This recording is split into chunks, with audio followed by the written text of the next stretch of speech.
बिस्मिल्लाहिर्रहमानिर्रहीम। अस्सलाम वालेकुम नाज़रीन, आप देख रहे हैं द लास्ट आवर। मैं हूँ यासिर रशीद और मेरे साथ हैं सीनियर सहाफ़ी राना मोहम्मद अजीम साहब। नाज़रीन, लॉन्ग मार्च और इस्तीफ़ों का मामला पाकिस्तान मुस्लिम लीग नून जो है वो इस तरह का शिकार है। आज पार्लिमानी पार्टी का इजलास हुआ और पार्लियामेंट हाउस में हुआ। पाकिस्तान मुस्लिम लीग नून की मरकज़ी क़यादत मौजूद थी। आज के इजलास की सदारत मरियम नवाज साहिबा की जानिब से की गई और आज के इजलास में आइंदा की हिकमत अमली पर बात की गई, जिसमें बात यह सामने आई कि नून लीग जो है वो लॉन्ग मार्च की हामी दिखाई देती है, जबकि बात करें पाकिस्तान पीपल्स पार्टी की तो वो तहरीके अदम एतमाद की हामी है।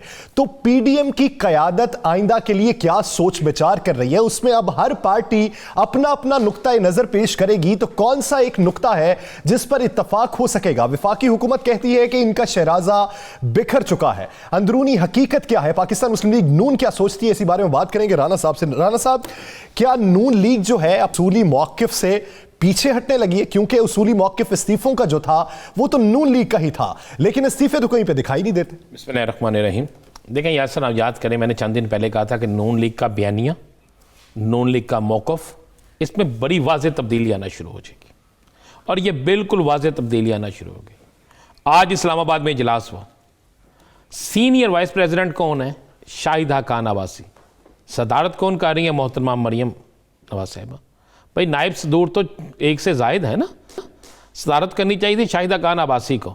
ज़रा फुटेज में देख लें, माइक किसके आगे है, गुफ्तगू कौन कर रहा है, हदायत कौन दे रहा है, 12 के मीडिया को ब्रीफिंग कौन दे रहा है, ट्वीट कौन कर रहा है, सारा कुछ कौन कर रहा है? मरियम साहिबा कर रही है। आज जब इजलास शुरू होता है तो मरियम साहिबा इजलास में बैठती हैं। पहली उनकी बात क्या होती है?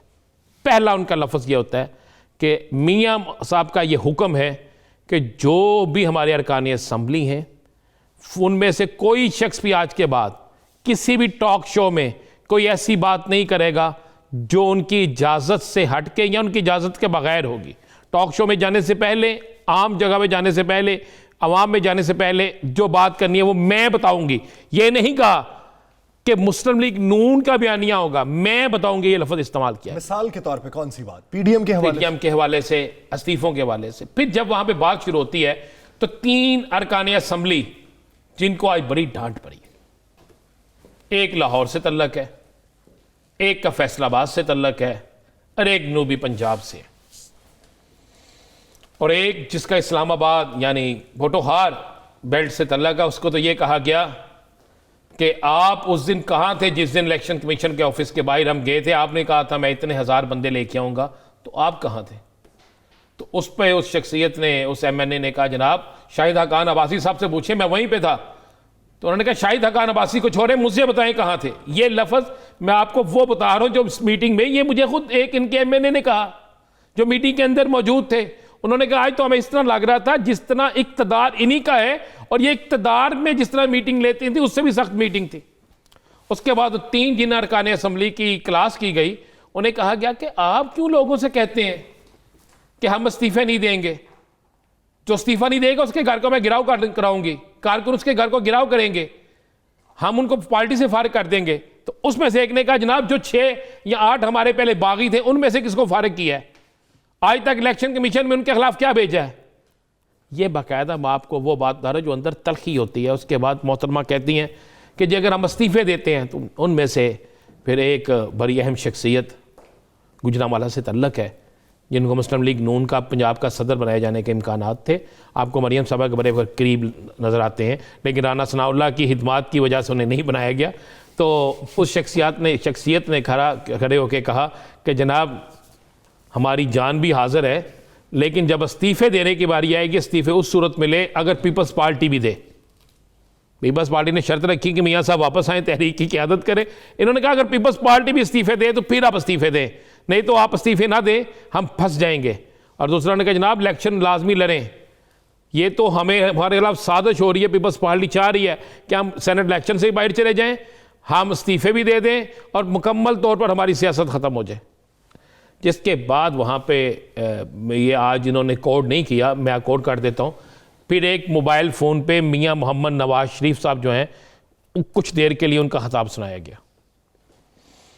मियाँ साहब ने अपने खिताब में बिल्कुल वाज़ेह कहा जनाब आपको स्टैंड लेना पड़ेगा और आप खड़े हो जाए, बड़ी जल्द हमारा वक्त आने वाला है, मैं आपको जल्द खुशखबरी सुनाऊंगा।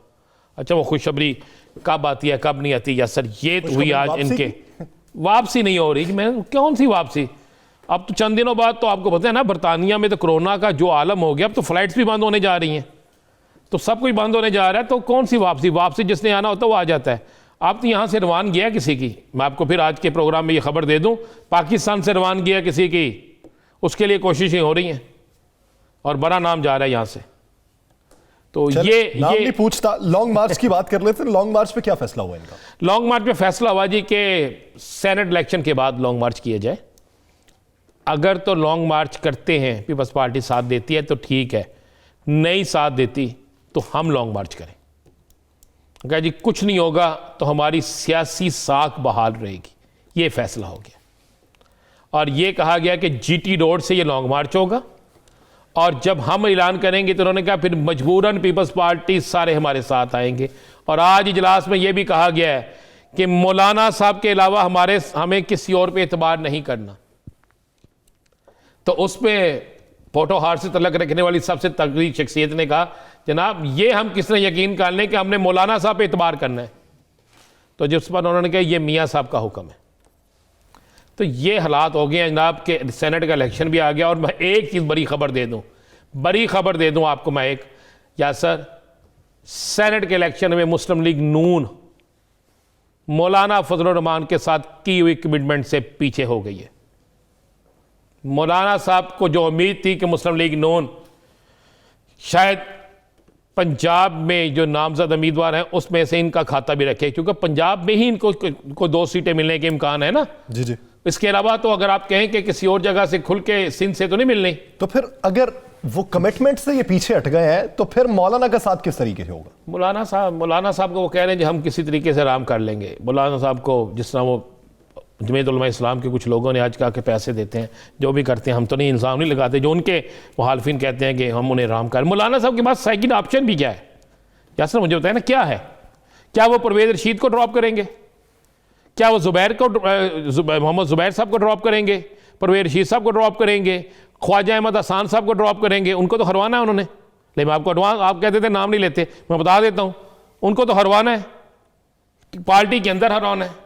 और ये फैसला हो चुका है, मैं आपको ये भी कह दूं, बता दूं, नहीं तो इलेक्शन का रिजल्ट आएगा तो आपको नजर आ जाएगा। चले, ये इस्तीफों और लॉन्ग मार्च के हवाले से डिसीजन है जो अब तक हो चुका है उनकी पार्लिमानी इजलास में। आगे बढ़ के बात करते हैं तहरीक अदम एतमाद के हवाले से जो पाकिस्तान पीपल्स पार्टी ने मौक़िफ़ अपनाया, जिस पर कमर ज़मान कायरा साहब भी ये कहते हैं कि पाकिस्तान पीपल्स पार्टी की जो राय है वो जमहूरियत की बहाली के लिए है। तो क्या पाकिस्तान मुस्लिम लीग नून जो है वो पाकिस्तान पीपल्स पार्टी की तहरीक अदम एतमाद की हामी दिखाई देती है किसी भी जगह पर? नहीं, बिल्कुल हामी दिखाई नहीं देती। देखें राना सनाउल्लाह ने आज के इजलास में कहा, उन्होंने कहा जी जिनके खिलाफ आप बात कर रहे हैं, जिन अदारों पे आप तनकीद कर रहे हैं, क्या उनकी, ये नाम लिए बगैर उन्होंने कहा, क्या उनकी मर्जी, उनकी हमायत के बगैर तहरीक अदम एतमाद कामयाब हो सकती है?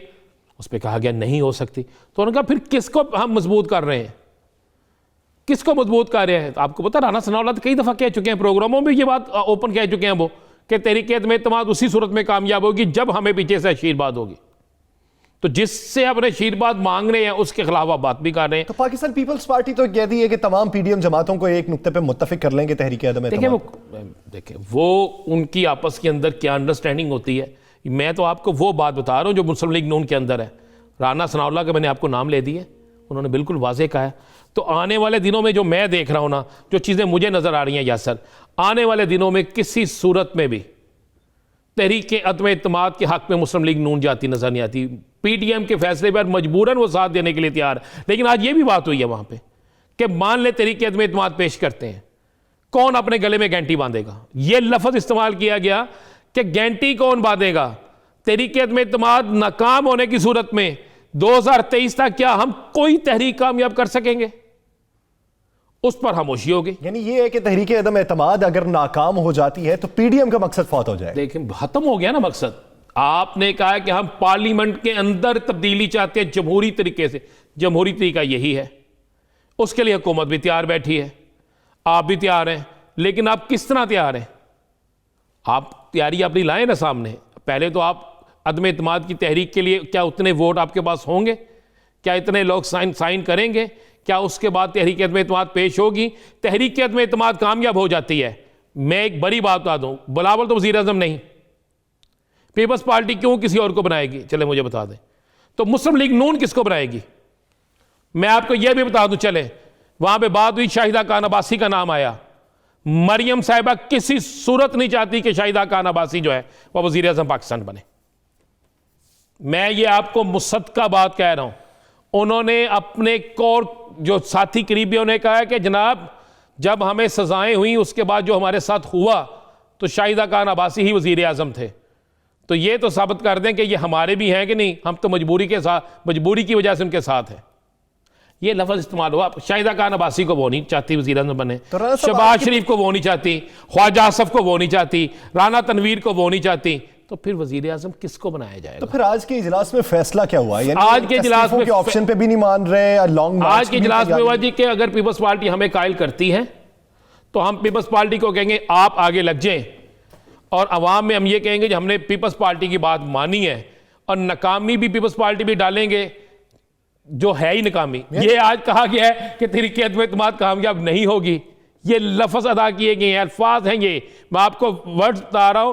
मोहतरमा ने कहा है कि जनाब तहरीक अदम एतमाद कामयाब नहीं होगी। तो जिस पर नारोवाल से तल्लक रखने वाले हमारे भाई ने कहा कि जरदारी साहब फिर हमसे गेम कर रहे हैं, लेकिन ये वक्त नहीं है हमें लैदा होने का, हमें थोड़ा वक्त देना चाहिए, हमने अब 2023 तक तो करना ही करना है, तो प्रेशर तो बनाए ना। आप ये समझते हैं कि इस्तीफों का ऑप्शन भी जो है, लॉन्ग मार्च भी जो है, इसको पसे पुश डालकर तहरीके अदम एतमाद, अगर पीपल्स पार्टी उसकी नाकामी की जिम्मेदारी कबूल करती है तब पाकिस्तान मुस्लिम लीग नून साथ देती? बिल्कुल इसी सूरत में साथ देगी। लेकिन अब इसमें एक और चीज़ आएगी ना, अदम एतमाद की सूरत में मौलाना को क्या मिला? मौलाना तो असम्बली से बाहर है, क्या उनके बेटे को वज़ीर आज़म बनाएंगे? अगर 1% ऐसे चांस होते हैं, जो नहीं है, मैं आप ब्रेक कर देता हूं, तहरीक अदम एतमाद का ऑप्शन इस्तेमाल होगा, तहरीक अदम एतमाद पेश नहीं की जाएगी, जितनी जल्दी नहीं पेश की जाएगी। इसलिए नहीं पेश की जाएगी, उन्हें पता है उसको पेश करने का मतलब है हुकूमत की फेवर करना।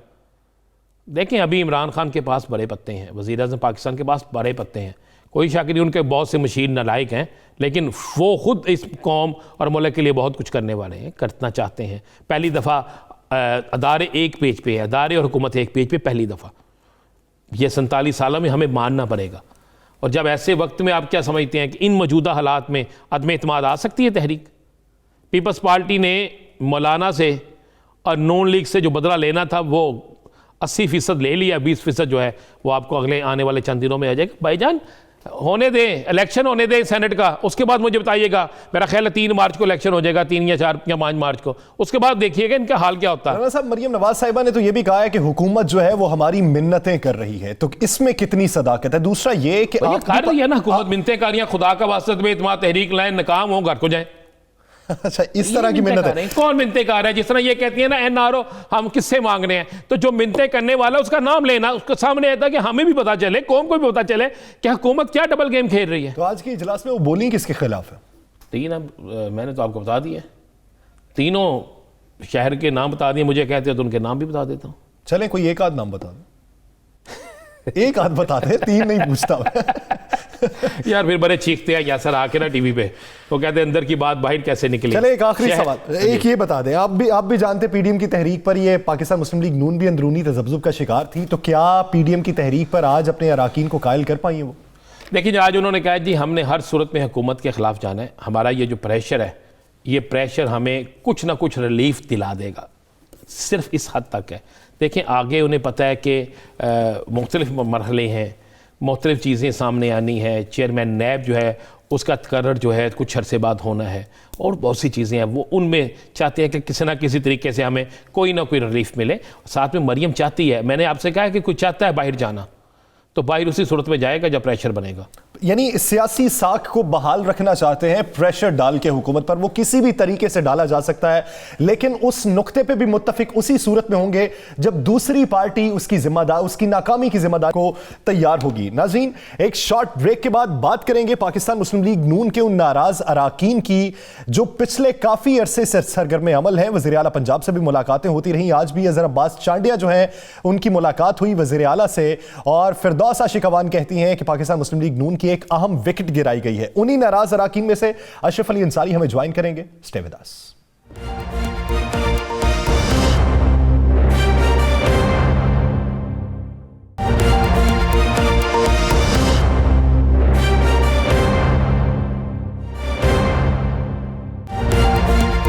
नाज़रीन, एक अहम सवाल, पाकिस्तान मुस्लिम लीग नून के नाराज अराकीन कितने हैं? 4 हैं, 6 हैं या 8 हैं, या फिर उनके हम ख्याल जो है उनकी तादाद भी काफी ज्यादा है?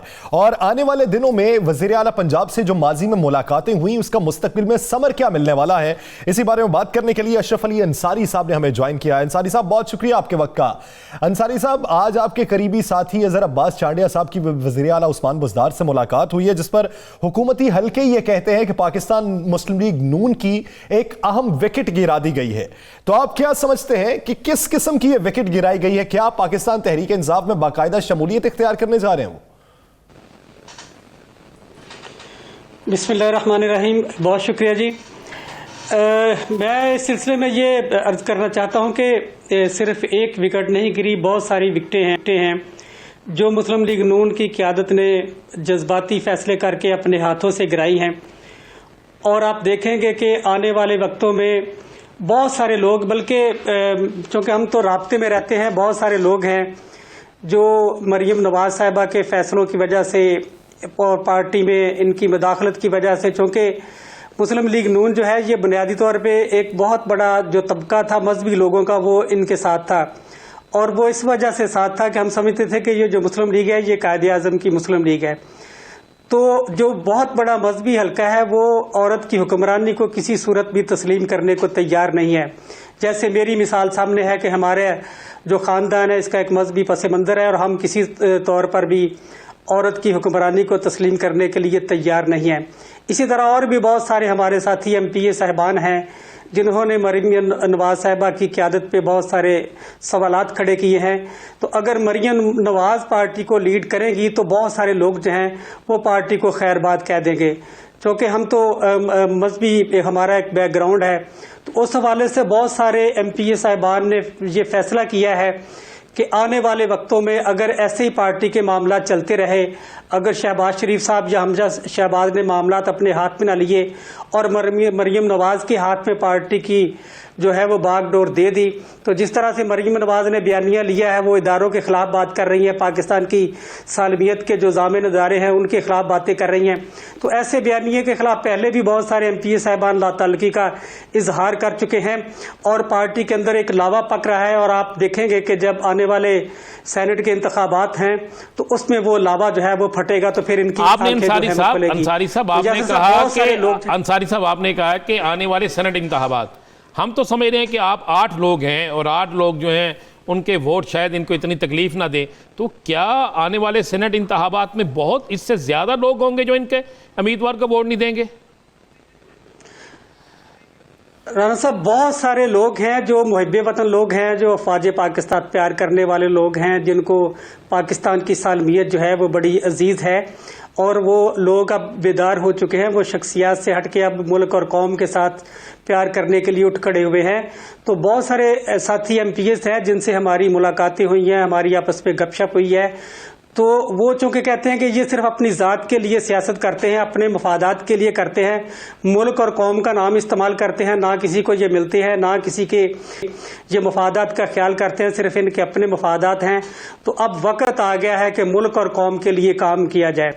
तो बहुत सारे साथी ऐसे हैं जो कहते हैं कि अगर हम इनको वोट दे भी दें तो ये किसी सूरत हम पर एतमाद नहीं करेंगे और ये बगैर सोचे समझे जो है वो पार्टी के मुंतखब MPAs MNAs को पार्टी से निकाल रहे हैं। अंसारी साहब, तो अब बेहतर ये है कि इनको वोट देने की बजाय इनको सरप्राइज दिया जाए। बहुत से लोग हैं, इनको सरप्राइज दिया जाए। क्या सरप्राइज देंगे आप? जी सरप्राइज देंगे इंशाल्लाह जो सेनेट का आने वाला जो इलेक्शन है, क्योंकि वोट अगर हम इनको दे देंगे तो ये एतमाद नहीं करेंगे। तो इसलिए चूंकि ये जो राणा साहब आप समझते हैं कि जितने भी इलेक्शन खुफिया बैलेट के जरिए, सीक्रेट बैलेट के जरिए होने हैं, वहां पर ऐसी कोई ममानत नहीं है। वहां पर हर मुंतखब MP MN जो है वो अपने ज़मीर की आवाज़ पे लब्बैक कहते हुए अपने पसंदीदा उम्मीदवार को वोट कर सकता है। आइन और कानून में ऐसी कोई ममानत नहीं है। अगर आइन और कानून में कोई ऐसी ममानत होती तो फिर सीक्रेट बैलेट के जरिए इलेक्शन ना होता। तो बहुत सारे साथी MPA साहबान ने ये फैसला किया है कि हम इनको वोट नहीं बल्कि सरप्राइज देंगे और इंशाल्लाह आने वाला वक्त जो है वो 4-5 माह से लगा लें। आपने यही कहा कि हम ख्याल बहुत से लोग हैं, लेकिन वज़ीर आला से मुलाकातें कितने लोगों की हुई, बयानात कितने मंजर आम पे आए, ये भी तो एक सवाल है। वो जो हम ख्याल हैं वो कितनी देर मसलहत के तहत चुप रहेंगे? इसमें मेरी गुजारिश ये है कि ये जो हम दावा करते हैं कि हमारे हम ख्याल बहुत सारे MPA साहबान हैं, उसकी तकवीयत इस बात से मिलती है कि मुस्लिम लीग नून की क़यादत ने कहा था कि हम इस्तीफे देंगे। इनको पता है कि अगर हमने इस्तीफे दे दिए तो बहुत सारे MPA साहबान ऐसे हैं जो जाके अपने इस्तीफे की तस्दीक नहीं करेंगे। ये मेरे से आपसे ज़्यादा इनको ज़्यादा पता है जी।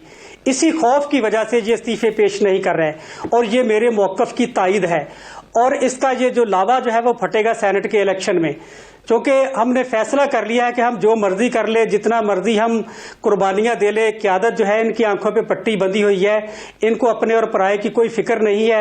35 साल ये हमें दर्स देते रहे कि पीपल्स पार्टी मुल्क दुश्मन पार्टी है, और अब सारे MPA MNA साहबान को इकट्ठा करके उनके कदमों पर निछावर कर रहे हैं।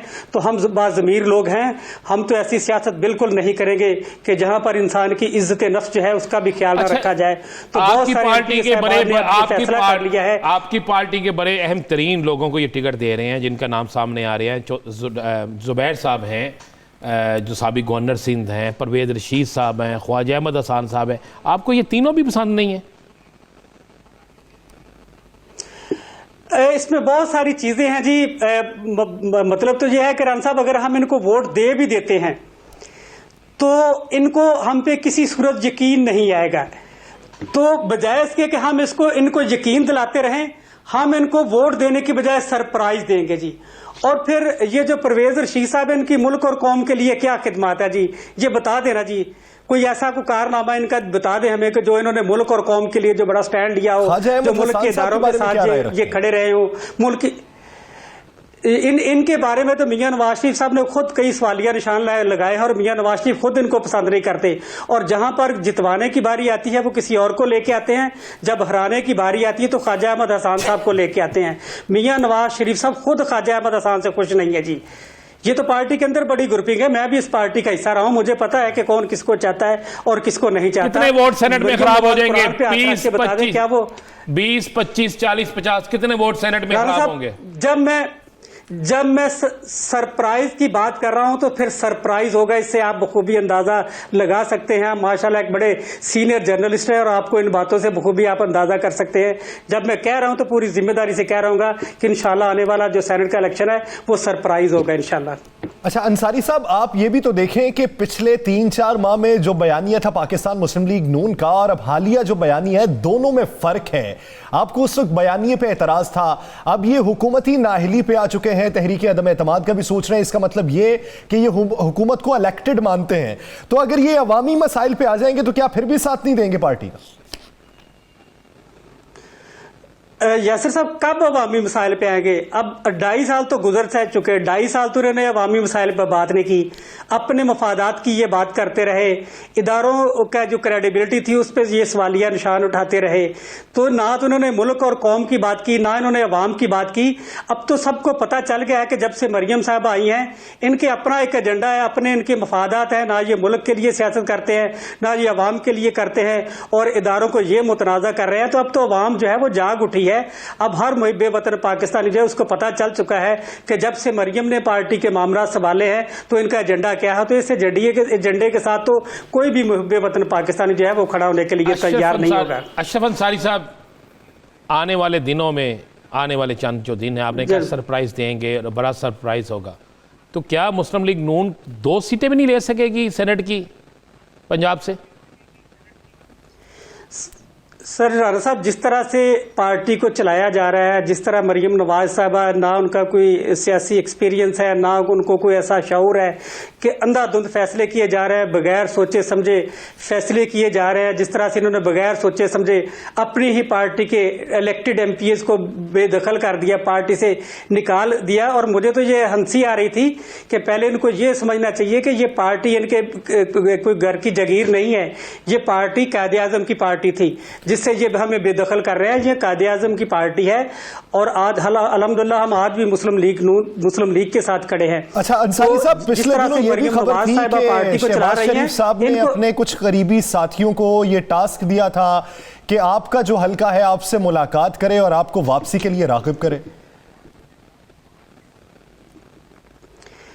नहीं, अगर कोई मेरे साथ कोई कोशिश करेगा तो मैं ये बिल्कुल ये कहूँगा कि जिस तरह से ये जो पाकिस्तान की सालमियत के जो इदारे हैं, अगर उन्होंने उसके ऊपर कीचड़ उछालना है, इंडिया को खुश करना है और अगर मरियम ने मामला चलाने हैं, तो फिर हम किसी सूरत पार्टी के साथ चलने को तैयार नहीं होंगे, क्योंकि हम तो मुहिब्बे वतन लोग हैं। हमने तो पाकिस्तान के साथ चलना है। कहते हैं कि मैं अपने हाथ में पार्टी ले लेता हूँ, अगर शहबाज शरीफ कहते हैं कि पार्टी मैं अपने हाथ में ले लेता हूँ, सारे इख्तियारात मेरे पास है और मेरे ही फैसले होंगे, तो फिर क्या सूरत हाल होगी?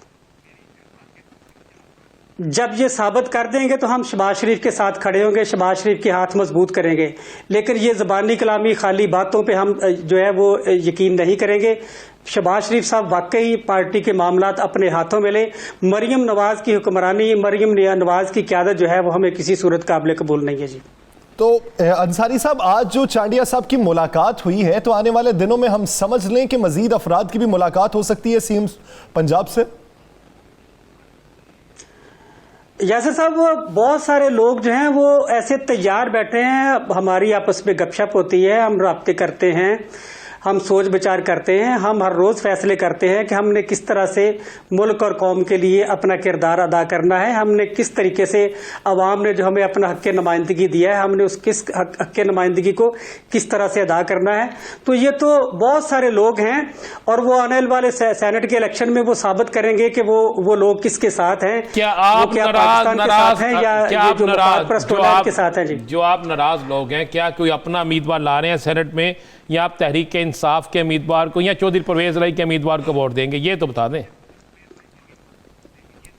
राणा साहब, जब मैंने कहा ना कि सरप्राइज होगा, तो फिर ये वाकई सरप्राइज होगा। सेनेट इलेक्शन का शेड्यूल आने दे, शेड्यूल आने के साथ ही सारी चीज़ें सामने आ जाएंगी और वो जो सरप्राइज जिसकी मैं बात कर रहा हूँ, फिर आप कहेंगे कि वाकई ये 92 ने एक न्यूज़ ब्रेक की थी और ये वाकई इंशाल्लाह एक सरप्राइज। अंसारी साहब, एक आखिरी सवाल, आप सीएम पंजाब से मिले अपने हल्के के मसाइल को लेकर, तो आपकी नज़र में बुज़दार साहब की गवर्नेंस जो है वो शहबाज साहब की गवर्नेंस से किस हद तक बेहतर है? यासिर साहब, इसमें कई चीज़ें होती हैं जिसका आपस में मुवाजना करना होता है। देखें, 5 साल गुजर गया, शहबाज साहब से हम मिलने को तरस गए, वो हमें मिले नहीं। तो बुज़दार साहब जो है वो मेरी पार्टी के वज़ीर आला भी नहीं है, लेकिन मैं अपोजिशन का मेंबर हूँ। तो अपोजिशन का मेंबर होने के बावजूद हमें बहुत सारा टाइम मिला, बहुत सारे मौके पे हम उनसे मिले। मैंने अपने हलके के लिए जो गुजारिशात की वो उन्होंने सारे पूरे किए। दीगर जो छोटे मोटे इशूज़ थे अवाम की फलाह बहबूद के, वो उन्होंने हल किए। तो एक अवामी नुमाइंदा होने की हैसियत से यही चीज़ें देखने वाली होती हैं कि कौन सा नुमाइंदा जो है वो अवाम के दस्तरस में है। तो दस्तरस के हवाले से तो बुज़दार साहब कहीं ज़्यादा बेहतर है जी। यानी बतौर वजीर आला वो पंजाब असम्बली के मेंबर जिनका ताल्लुक किसी भी पार्टी से हो, अगर वो अपने मसाइल लेकर जाएं तो वो उस पर अमल दरामद भी करवाते हैं और हेल्प भी करते हैं। बहुत शुक्रिया अशरफ अली अंसारी साहब, आपके सरप्राइज का भी वेट रहेगा। नाज़रीन, दीगर बात करेंगे एक शॉर्ट ब्रेक के बाद। Stay with us.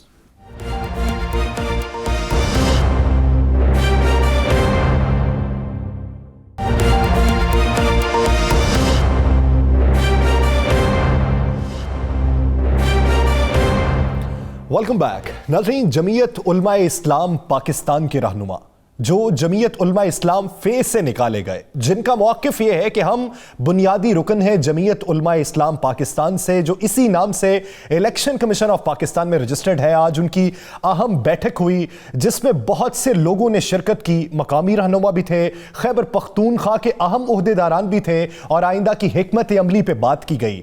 बात की गई कि दफातर कहाँ कहाँ पे खोलने हैं।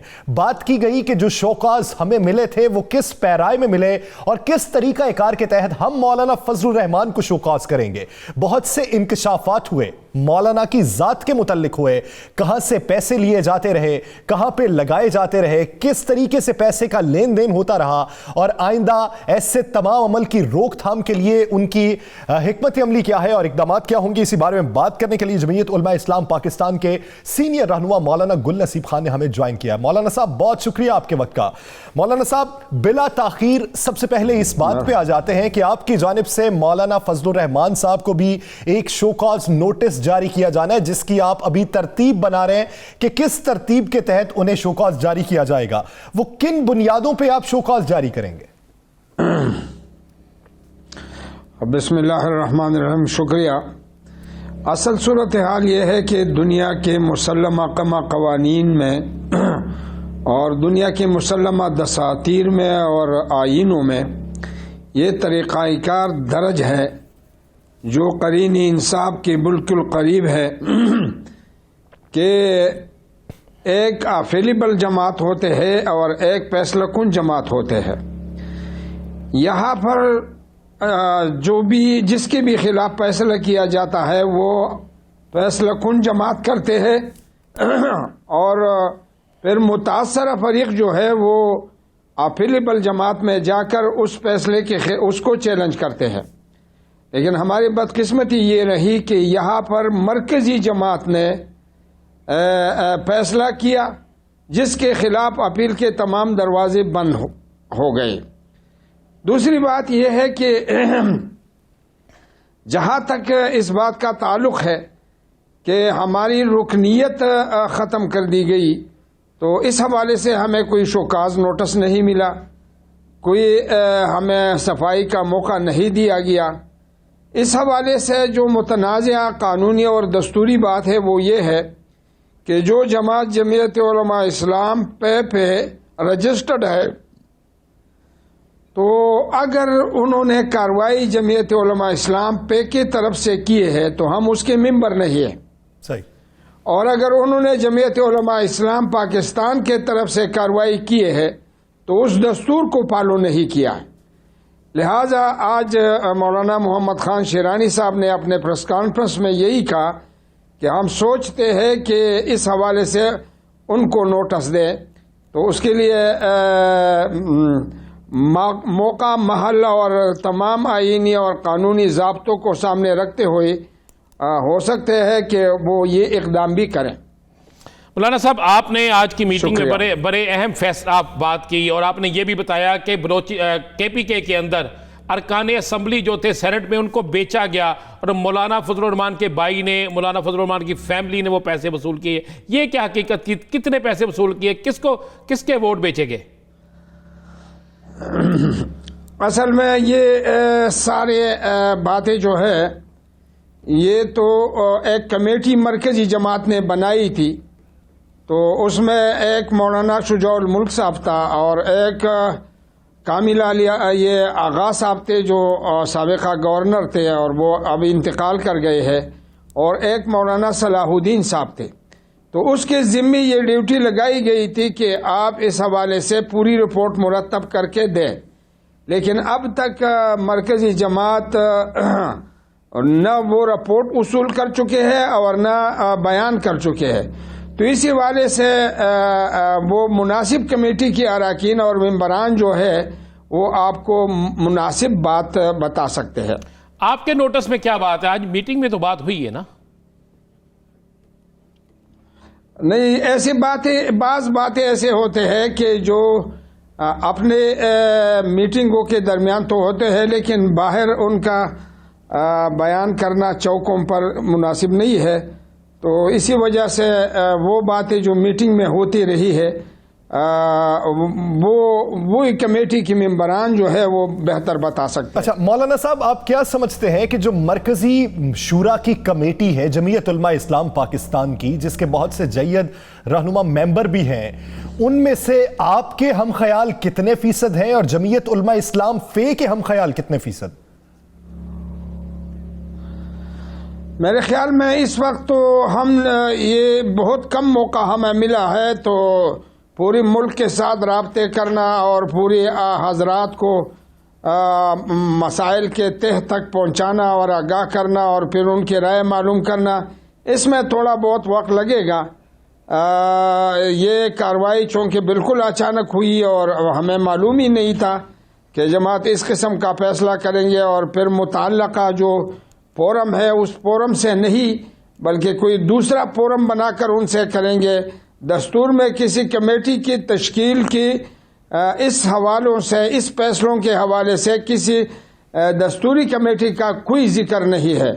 अगर कोई मेंबर मजलिस शूरा का मेंबर है या कोई मेंबर अगर मजलिस आमला का मेंबर है या जनरल कौंसिल का मेंबर है तो उसके खिलाफ कार्रवाई करने के लिए शूरा जो है, मौलाना साहब हम ये नहीं पूछ रहे, हम ये पूछना चाह रहे हैं कि जो आपकी मजलिस शूरा है, जो जिसके आप मेंबर थे, जिस आप जनरल सेक्रेटरी केपी कह रहे हैं, बड़े सीनियर तरीन आप हैं, तो आपकी जो जिस तंजीम में आप मौजूद थे उसमें से आपके साथ कितने लोग हैं?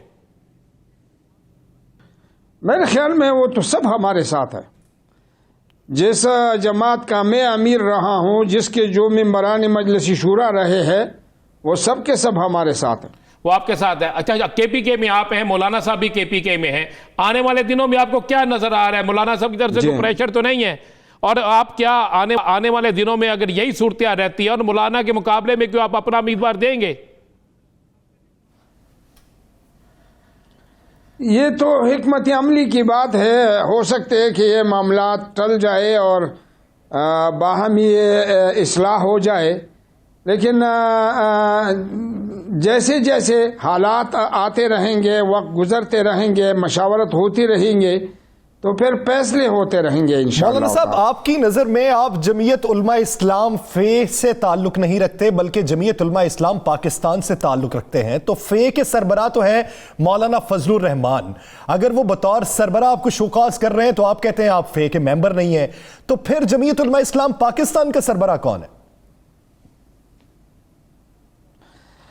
आप खूब जानते हैं कि अब तक हमने कोई तंजीम तश्कील नहीं किए हैं।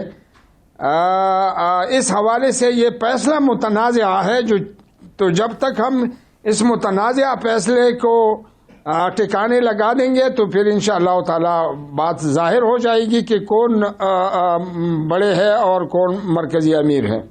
अच्छा मौलाना नसीब साहब, जो शोकाज नोटिस जारी किए गए हैं अब नैब की तरफ से मौलाना फजलुर रहमान के शोकाज क्या नोटिस जारी करीबी लोगों को कि ये उनके सहूलतकार थे, इनके पास पैसे हैं, और ये भी बात सुनने में आई, हाफिज हुसैन अहमद साहब ने हमें बताई कि बाकायदा आपकी शूरा में ये चीज़ सामने आई कि लीबिया से और दूसरे ममालिक से भी मौलाना फजलुर रहमान को फंडिंग होती थी।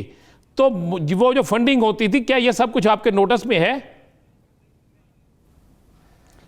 मेरे नोटिस में ये नहीं है। हाफिज हुसैन अहमद साहब एक तो मरकजी आदमी रहा है, दूसरी बात यह है कि वो मौलाना फजलुर रहमान साहब से पहले जमीयत के रुकनियत फार्म पुर चुके हैं और वो बड़ी उम्र के आदमी है और मैं उसके मुकाबले में सूबे के लेवल का आदमी हूँ, तो वो मालूमात मुझे नहीं है जो मालूमात उनको है। चले इतना बता दें आप अपने सूबे के हवाले से, केपीके में जो वोट बिके थे, जो खरीदो फरोख्त हुई थी या नहीं हुई थी, आज ये बता दें बस। हम ये नहीं पूछते कितने में किसने ली, हुई थी या नहीं हुई थी। अल्लाह जज़ाए खैर आता फरमाए, बस इतना ही काफ़ी है। शुक्रिया जी। यानी आपके नज़दीक इतना ही काफ़ी है, यानी आने वाले दिनों में मजलिस शूरा में जो फैसले होंगे उससे तंजीमें नौ होगी और पार्टी तश्कील दी जाएगी, फिर ये सोचा जाएगा कि सरबराह कौन है और में किसने क्या गलतियां की उसका भी एहतसाब किया जाएगा। बहुत शुक्रिया मौलाना गुल नसीब साहब इस हवाले से अपना वक्त देने के लिए। नाज़रीन, भारत के अंदर जारी कशीदगी और कल के हवाले से क्या प्लानिंग है, इसी पर बात होगी एक शॉर्ट ब्रेक के बाद। Stay with us.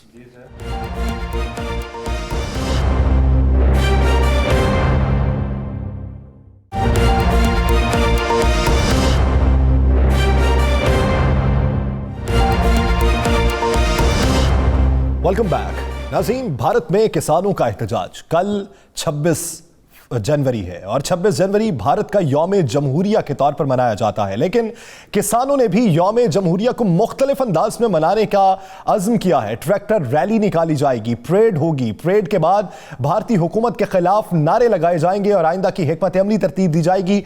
दिल्ली के अंदर दाखिल हुआ जाएगा और आज दिल्ली में यह भी देखने में आया कि साइकिल सवारों ने पाकिस्तान जिंदाबाद के नारे लगाए और उन्होंने अपनी मूवमेंट को भी पाकिस्तान का नाम दिया था। केसरी ट्रैक्टर मार्च निकलेगा। केसरी सिखों का वो अज़्म है और सिखों की वो पहचान है कि जिसको पहचान बनाकर केसरी वाली जंग लड़ी गई और उसके बाद सिखों ने एक नई पहचान हासिल की, तो उसी को बुनियाद बनाकर कल एक जंग को तशबीह दी जा रही है। तो राना साहब, दिल्ली में सिखों का अज़्म क्या है, सिखों की प्लानिंग क्या है और उसको रोकने के लिए हुकूमत के इक़दाम क्या?